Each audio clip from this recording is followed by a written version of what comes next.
അപ്പോൾ കഴിഞ്ഞ വീഡിയോയിൽ നമ്മൾ എന്താണ് പറഞ്ഞത്? ലാസ്റ്റ് പറഞ്ഞതാണ് applications of electro chemical series ആണ് പറയാൻ പോകുന്നത്. നമ്മൾ പറഞ്ഞുകൊണ്ടിരിക്കുന്നത് അല്ലേ? അതിൽ 4 പറഞ്ഞു, 5-ാമത്തതാണ് പറഞ്ഞോളൂ. ലാസ്റ്റ് നമ്മൾ പറഞ്ഞത് 5-ാമത്തെ.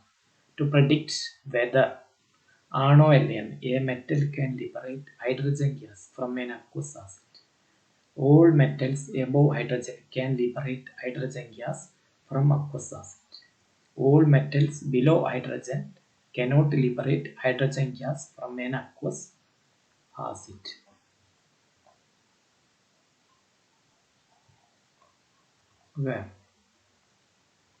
ഇവിടെ നോക്കി നിങ്ങൾ.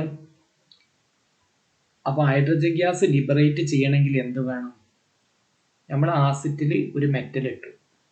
അപ്പോൾ ആ മെറ്റൽ എന്ത് ചെയ്യണം? ഇപ്പോൾ സോഡിയം ഇടുമ്പോൾ എന്താ സംഭവിക്കുന്നത്? സോഡിയം H+ ഇലക്ട്രോൺ കൊടുക്കും.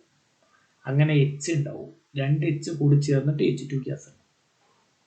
ഇനി ഹൈഡ്രജന്റെ താഴെയുള്ള ഏതെങ്കിലും ഒരു മെറ്റൽ നമ്മൾ ആസിഡിലോട്ട് ഇട്ടെന്ന് വിചാരിക്കുക. അപ്പോൾ എന്താ സംഭവിക്കുക? ഇപ്പോൾ AU ഗോൾഡ് ഇട്ടെന്ന് വിചാരിക്കുക. ഗോൾഡ് എന്ത് ചെയ്യണം? H+ ഇലക്ട്രോൺ കൊടുക്കണം. അപ്പോഴേ H ഉണ്ടാവും. 2 H ചേർന്നിട്ട് ഹൈഡ്രജൻ ഗ്യാസ് ഉണ്ടാവും. പക്ഷെ ഗോൾഡ് എന്ത് ചെയ്യില്ല? ഇലക്ട്രോൺ കൊടുക്കൂല കേട്ടോ, കൊടുക്കൂല. ഈ ഹൈഡ്രജനാണ് ഇലക്ട്രോണിനെ കൊടുക്കുക കേട്ടോ. അപ്പം അതുകൊണ്ട് ഹൈഡ്രജൻ കൊടുത്തു കഴിഞ്ഞാൽ എന്തുണ്ടാവില്ല? ഹൈഡ്രജൻ ഇലക്ട്രോഡ് കൊടുത്തു കഴിഞ്ഞാൽ ഹൈഡ്രജൻ വാങ്ങണം. അതായത് ഹൈഡ്രജൻ ഇലക്ട്രോഡിലെ ഹൈഡ്രോക്ലോറിക് ആസിഡിൽ H+ ആണുള്ളത്. H+ ഇലക്ട്രോൺ സ്വീകരിക്കണം. H+ സ്വീകരിക്കണമെങ്കിൽ H+ ആരെങ്കിലും ഇലക്ട്രോൺ കൊടുക്കണം.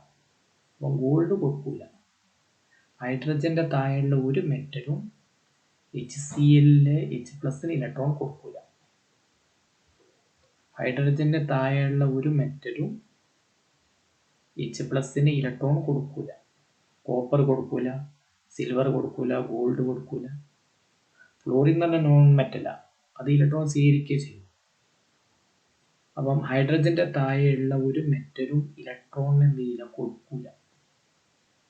അപ്പം ഹൈഡ്രജന്റെ മുകളിലുള്ള എല്ലാ മെറ്റലും ഹൈഡ്രജൻ ഇലക്ട്രോൺ, ഹൈഡ്രോക്ലോറിക് ആസിഡിലെ ഹൈഡ്രജന്റെ മുകളിലുള്ള എല്ലാ മെറ്റലും ഹൈഡ്രോക്ലോറിക് ആസിഡിലെ H+ ഇലക്ട്രോൺ കൊടുക്കും. H+ ഇലക്ട്രോൺ കിട്ടുമ്പോൾ മെറ്റൽ കൊടുക്കും. അപ്പോൾ H+ കിട്ടും. കിട്ടിക്കഴിഞ്ഞാൽ H+ H ആയി മാറും. 2 H ചേർന്നിട്ട് ഹൈഡ്രജൻ ഗ്യാസായി മാറുകയാണ് ചെയ്യുക കേട്ടോ. അപ്പം ഹൈഡ്രജന്റെ മുകളിലെ എല്ലാ മെറ്റലും H2SO4 HNO3 ഇടുകയാണെങ്കിൽ, അക്വസ് ആസിഡിലോട്ട് ഇടുകയാണെങ്കിൽ, വെള്ളം ചേർന്ന ആസിഡ് എന്നാണ് ഉദ്ദേശിച്ചത്, ഇട്ട് കഴിഞ്ഞാൽ ഹൈഡ്രജൻ ഗ്യാസ് വരും. താഴെയുള്ള ഒന്നും വരില്ല. കാരണം താഴെയുള്ള ഒരു മെറ്റലും HClലെ H+ ഇലക്ട്രോൺ കൊടുക്കും. ഓക്കെ, അതാണ് പറഞ്ഞത്.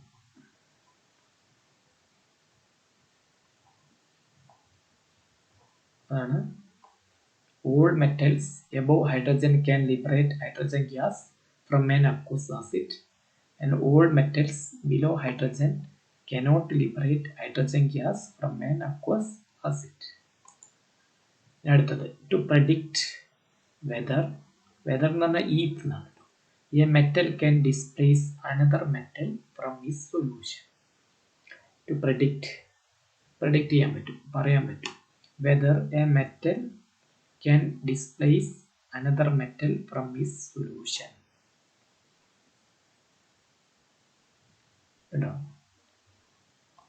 ഒരു മെറ്റലിന് വേറൊരു മെറ്റലിനെ, ഇപ്പൊ നമ്മൾ സിങ്ക് മെറ്റൽ എടുക്കുക. സിങ്ക് മെറ്റൽ നമ്മൾ ഒരു ബീക്കറിൽ എന്ത് ചെയ്യുക? ഒരു ബീക്കർ എടുക്കുക. അതിൽ കുറച്ച് കോപ്പർ സൾഫേറ്റ് സൊല്യൂഷൻ എടുക്കുക. ഒരു ബീക്കർ എടുത്തിട്ട് അതിൽ കുറച്ച് കോപ്പർ സൾഫേറ്റ് സൊല്യൂഷൻ എടുക്കുക. ഈ കോപ്പർ സൾഫേറ്റ് സൊല്യൂഷനിൽ സിങ്ക് മെറ്റൽ, അതായത് സിങ്ക് ഇലക്ട്രോഡ് കൊടുക്കുക. അപ്പൊ എന്തൊക്കെയാണ് ഈ ബീക്കറിലുള്ളത്? സിങ്ക് ഇലക്ട്രോഡ്, അതായത് സിങ്ക് ഇലക്ട്രോഡിൽ നിറയെ സിങ്ക് മെറ്റലാണ്. ഇത് ബീക്കറിൽ എന്താണുള്ളത്? കോപ്പർ സൾഫേറ്റ് ആണ്. അപ്പോൾ ഇവിടെ പറയുന്ന എന്താണ്? To predict whether a metal can displace another metal from its solution. അപ്പം സിങ്ക് കമ്പി കോപ്പർ സൾഫേറ്റിൽ വെച്ച് കഴിഞ്ഞാൽ നമ്മൾ എന്താണ് കാണുന്നതെന്ന് പറഞ്ഞു. ഈ സിങ്ക് റോഡ് മേലുള്ള സിങ്ക് ഓക്സിഡൈസ് ചെയ്യാൻ കാരണം എന്താണ്? ഇവിടെ സിങ്കും കോപ്പർ സൾഫേറ്റും ആണുള്ളത്. അപ്പൊ കോപ്പർ സൾഫേറ്റിൽ Cu2+ ഇല്ലേ, അതിനൊരു റിഡക്ഷൻ പൊട്ടൻഷ്യൽ ഉണ്ട്. Cu2+ എന്ത്, കോപ്പർ സൾഫേറ്റിലെ Cu2+ എന്തുണ്ട്? ഒരു റിഡക്ഷൻ പൊട്ടൻഷ്യൽ ഉണ്ട്. സിങ്കിനും ഒരു റിഡക്ഷൻ പൊട്ടൻഷ്യൽ ഉണ്ട്. അപ്പം ഇതിൽ റിഡക്ഷൻ പൊട്ടൻഷ്യൽ കുറവുള്ള ആരാണ്? സിങ്കാണ്. കോപ്പറിന്റെ റിഡക്ഷൻ പൊട്ടൻഷ്യൽ ഇലക്ട്രോകെമിക്കൽ സീരീസ് വളരെ താഴെ, അതായത് റിഡക്ഷൻ പൊട്ടൻഷ്യൽ കൂടുതലാണ്. അപ്പൊ സിങ്കിന് എന്ത് ചെയ്യും? ഓക്സിഡേഷൻ സംഭവിക്കും. സിങ്ക് എന്ത് ചെയ്യും? ഓക്സിഡൈസ് ചെയ്തിട്ട് Zn2+ ആയി മാറും. എന്നിട്ട് ആ Zn2+ കോപ്പർ സൾഫേറ്റിലെ അപ്പൊ എന്താ സംഭവിക്കാന്ന് ഇവിടെ ശ്രദ്ധിക്കും. സിങ്ക് റോഡിലെ സിങ്ക് എന്ത് ചെയ്യുന്നതാണ്? ഓക്സിഡൈസ് ചെയ്യും. അപ്പൊ എന്തുണ്ടാവും? Zn2+ ഉണ്ടാവും. അത് സൊല്യൂഷനിലോട്ട് പോകും. അതേ സമയം തന്നെ കോപ്പർ 2+ ഉണ്ട് കോപ്പർ സൾഫേറ്റിൽ. അത് സിങ്ക് ഇലക്ട്രോഡിന്റെ സർഫസിൽ വന്ന് സിങ്ക് വിട്ടുകൊടുത്ത ഇലക്ട്രോണിനെ സ്വീകരിച്ചിട്ട് സിങ്ക് ആറ്റമായി സിങ്കിന്റെ സർഫസിൽ വന്ന് സിങ്ക് വിട്ടുകൊടുത്ത ഇലക്ട്രോണുമായി കോപ്പർ 2+ അയോൺ വന്ന് ആ ഇലക്ട്രോണിനെ സ്വീകരിക്കും. അപ്പൊ എന്തായി മാറി? കോപ്പർ 2+ കോപ്പർ ആയി മാറി. എന്നിട്ട് സിങ്ക് ഇലക്ട്രോണിന്റെ സർഫസിൽ അത് പറ്റിപ്പിടിക്കും കേട്ടോ, ഡെപ്പോസിറ്റ് ചെയ്യും. അപ്പൊ പിന്നെ സൊല്യൂഷനിൽ എന്താണ് ഉള്ളത്? അതായത് നമ്മൾ എന്താ ചെയ്തത്? ഒരു ബീക്കറിൽ കോപ്പർ സൾഫേറ്റ് വെച്ചു കേട്ടോ, കോപ്പർ സൾഫേറ്റ് വെച്ചു. കോപ്പർ സൾഫേറ്റിൽ എന്താ ഉള്ളത്? Cu2+ഉം SO4 2- പിന്നെ നമ്മൾ എന്ത് ചെയ്തു? ഒരു സിങ്കിന്റെ ഒരു കമ്പി, ഒരു ആണി അമേരിക്ക, ഒരു നെയില് അതും വെച്ചു. അപ്പൊ കുറച്ച് കഴിഞ്ഞാൽ നമ്മൾ കാണുന്നത് എന്താ? സിങ്ക് ഇലക്ട്രോഡിന്റെ സർഫസിലുള്ള സിങ്ക് ആറ്റങ്ങൾ ഓക്സിഡൈസ് ചെയ്യും. ഓക്സിഡൈസ് ചെയ്ത് കഴിഞ്ഞാൽ Zn2+ ആയി മാറും. Zn2+ ആയി കഴിഞ്ഞാൽ അത് പിന്നെ ഇലക്ട്രോഡ് മേലെ മെറ്റൽ മേലെ നിൽക്കൂല, ആണിമേലെ നിൽക്കൂല, അത് സൊല്യൂഷനിലോട്ട് പോകും. അപ്പൊ സിങ്കിന് ഇങ്ങനെ ഓക്സിഡേഷൻ സംഭവിക്കാൻ കാരണം എന്താണ്? കോപ്പർ 2+ അയോണിലെ സൊല്യൂഷനിലുള്ള അതിന്റെ റിഡക്ഷൻ പൊട്ടൻഷ്യലും സിങ്കിന്റെ റിഡക്ഷൻ പൊട്ടൻഷ്യലും നോക്കുമ്പോൾ സിങ്കിന്റെ റിഡക്ഷൻ പൊട്ടൻഷ്യൽ കുറവാണ്. അതുകൊണ്ട് സിങ്കിന് ഓക്സിഡേഷൻ സംഭവിക്കും. അതേസമയം കോപ്പർ 2+ അയോണിലെ സൊല്യൂഷനുള്ളത് അതിന്റെ റിഡക്ഷൻ പൊട്ടൻഷ്യൽ കൂടുതലാണ്. അതുകൊണ്ട് സൊല്യൂഷനുള്ള കോപ്പർ 2+ സിങ്ക് സൊല്യൂഷനിലുള്ള കോപ്പർ 2+ എന്ത് ചെയ്യും? സിങ്ക് റോഡുമ്മൽ വന്നിട്ട് സിങ്ക് ഇലക്ട്രോഡുമ്മൽ വന്നിട്ട് Zn2+ ആയി മാറില്ലേ? അപ്പൊ ഇലക്ട്രോൺ ഇല്ല, ആ ഇലക്ട്രോണിനെ വന്ന് സ്വീകരിക്കും. എന്നിട്ട് സിങ്കിന്റെ സർഫസിൽ എന്ത് ചെയ്യും? കോപ്പറിന്റെ ഡെപ്പോസിറ്റ് വരും, ഒരു കോട്ടിങ് വരും കേട്ടോ, മനസ്സിലായില്ലേ? അപ്പൊ അങ്ങനത്തെ ഒരു റിയാക്ഷൻ ഇവിടെ നടക്കാൻ എന്താണ് കാരണം? സിങ്കിന്റെ റിഡക്ഷൻ പൊട്ടൻഷ്യൽ കുറവും കോപ്പറിന്റെ റിഡക്ഷൻ പൊട്ടൻഷ്യൽ കൂടുതലുമാണ്. അതാണ് കാരണം. അപ്പൊ കുറച്ച് കഴിഞ്ഞാൽ നമ്മൾ എന്താണ് കാണുക? ബീക്കറിൽ കോപ്പർ സൾഫേറ്റ് ആണ് നമ്മൾ എടുത്തിട്ടുണ്ടാവുക. കുറച്ച് കഴിഞ്ഞാൽ അത് എന്തായി മാറിയിട്ടുണ്ടാവും? സിങ്ക് സൾഫേറ്റ് ആയി മാറിയിട്ടുണ്ടാവും. അതായത് നമ്മളൊരു ബീക്കറിൽ എടുത്തു വെച്ചത് എന്താണ്? Zinc sulphate. ഒരു ബീക്കറിൽ നമ്മൾ എടുത്തു വെച്ചത് എന്താണ്? കോപ്പർ സൾഫേറ്റ്, സിങ്ക് സൾഫേറ്റ് അല്ല. പക്ഷെ കുറച്ച് കഴിഞ്ഞാൽ അതെന്തായി മാറും? അത് സിങ്ക് സൾഫേറ്റ് ആയി മാറിയിട്ടുണ്ടാവും. അതിന് കാരണം എന്താണ്? സിങ്ക് സൾഫേറ്റ് ആയി മാറാൻ കാരണം എന്താണ്? ഇലക്ട്രോലൈറ്റിലെ കോപ്പർ സൾഫേറ്റ് ആണ് ബീക്കറിൽ എടുത്തത്. കോപ്പർ സൾഫേറ്റിലെ ബീക്കറിൽ എടുത്തത്. ഈ കോപ്പർ സൾഫേറ്റിലെ Cu2+ ഇലക്ട്രോൺ സ്വീകരിക്കാനുള്ള കഴിവ്, അതായത് റിഡക്ഷൻ പൊട്ടൻഷ്യൽ കൂടുതലാണ്. അതുകൊണ്ട് സിങ്ക് വിട്ടുകൊടുക്കുന്ന ഇലക്ട്രോൺ അത് സ്വീകരിക്കും. എന്നിട്ട് കോപ്പർ ആയിട്ട് സിങ്കിന്റെ സർഫസിൽ കോട്ട് ചെയ്യും. കേട്ടോ. അതേസമയം ഓക്സിഡൈസ് ചെയ്യുന്ന സിങ്ക് 2+ സൊല്യൂഷനിൽ വരും. അപ്പോൾ SO4 വരും. അപ്പോൾ സിങ്ക് സൾഫേറ്റ് ആയി മാറും.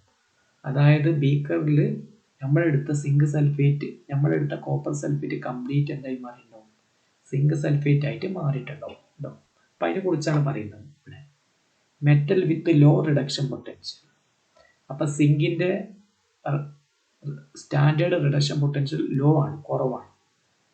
Can displace another metal.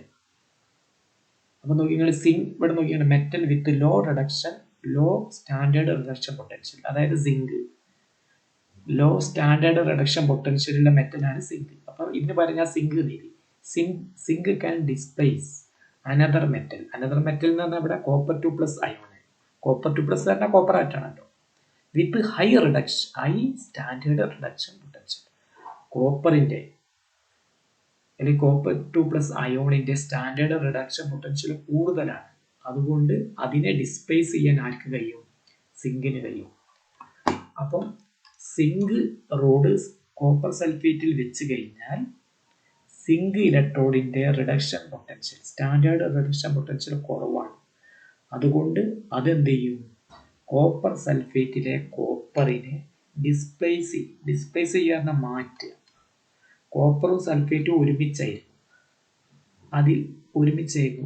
കോപ്പറും സൾഫേറ്റും ഒന്നിച്ചായിരുന്നു. അതാണ് കോപ്പർ സൾഫേറ്റ്. അതിലെ ആ കോപ്പർ ആറ്റത്തിനാണ് മാറ്റിയിട്ട് അവിടെ ആര് വരും? സിങ്ക് വരും. അപ്പം അങ്ങനെ വരാൻ കാരണം എന്താണ്? എപ്പോഴാണ് അങ്ങനെ വരിക? ലോ റിഡക്ഷൻ പൊട്ടൻഷ്യലുള്ള മെറ്റലിന് മാത്രമേ ഹയർ റിഡക്ഷൻ പൊട്ടൻഷ്യലുള്ള മെറ്റലിന് എന്ത് ചെയ്യാൻ പറ്റുള്ളൂ? ഡിസ്പ്ലേസ് ചെയ്യാൻ പറ്റുള്ളൂ. ബാക്കി നമുക്ക് അടുത്ത വീഡിയോ പറയാം.